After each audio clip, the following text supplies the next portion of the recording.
Prime Minister supports athletes in Rio. Government commits to maintaining standards at the early childhood level. And close attention being paid to environmental concerns with All Part development. This is Jamaica House Weekly. I'm Carrie-Ann Smith. Welcome.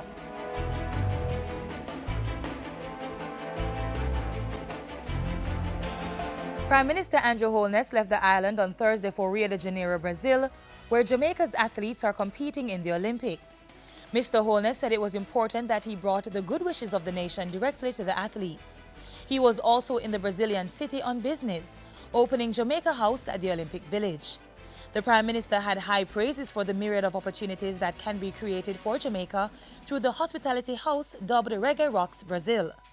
Jamaica House in Rio will feature a number of top reggae artists and will be open from 7 p.m. to midnight until August 21 at the Jockey Club south of Rio. Tickets for entry start at $17.50 and it can be purchased online at jamaicahouse.com. Prime Minister Holness returns to the island on Tuesday. In his absence, Minister Derek Smith is in charge of the government. And while in Rio, Prime Minister Holness congratulated the island's medal-winning Olympians. On Sunday, Usain Bolt won his third consecutive Olympic 100-meter gold medal, which the Prime Minister labeled as historic and legendary. The day before, Jamaica mined gold and bronze in the women's 100-meter finals. Prime Minister Holness, meanwhile, has announced plans for an appropriate initiative to honor all the athletes who are competing at this year's Olympic Games. Before his departure for Rio, Prime Minister Holness reiterated his administration's commitment to upholding the standards set for early childhood education.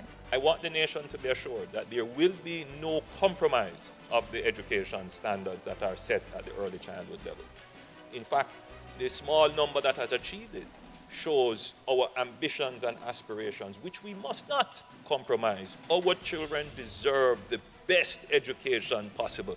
The Prime Minister was addressing reports that only 17 early childhood institutions had met the Early Childhood Commission standards. He was attending last Tuesday's launch of the National Baking Company Foundation's Little Leaders program, which he said would assist the state in formalizing the sector.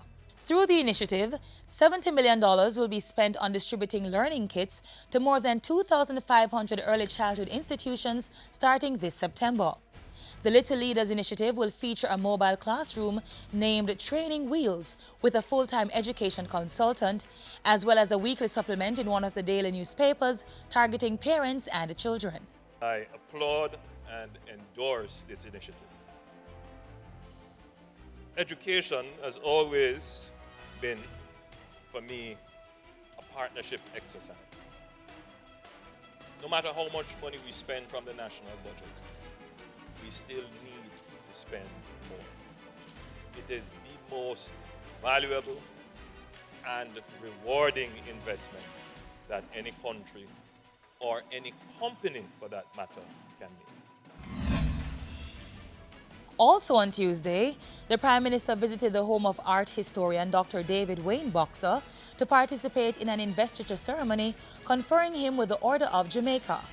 Prime Minister Holness described Dr. Boxer as the island's premier art historian, authentication expert, and leading authority on Jamaican art.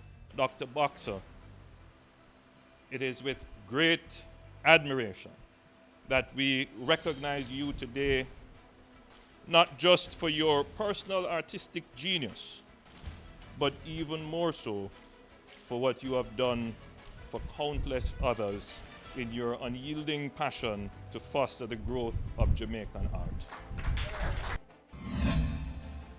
On Thursday, the Prime Minister assured Jamaicans that his government was paying close attention to environmental concerns as it reviews plans by a Chinese company to develop All Part. In a release, Mr. Holness directed the National Environment and Planning Agency NEPA to ensure that it has the requisite expertise to effectively assess, monitor, and advise the government. In addition, a series of consultative meetings have been arranged to involve NEPA, the Jamaica Bauxite Institute, Planning Institute of Jamaica, the Climate Control Advisory Committee, and other stakeholders. The Prime Minister said government would balance its economic growth aspirations with environmental imperatives and international obligations.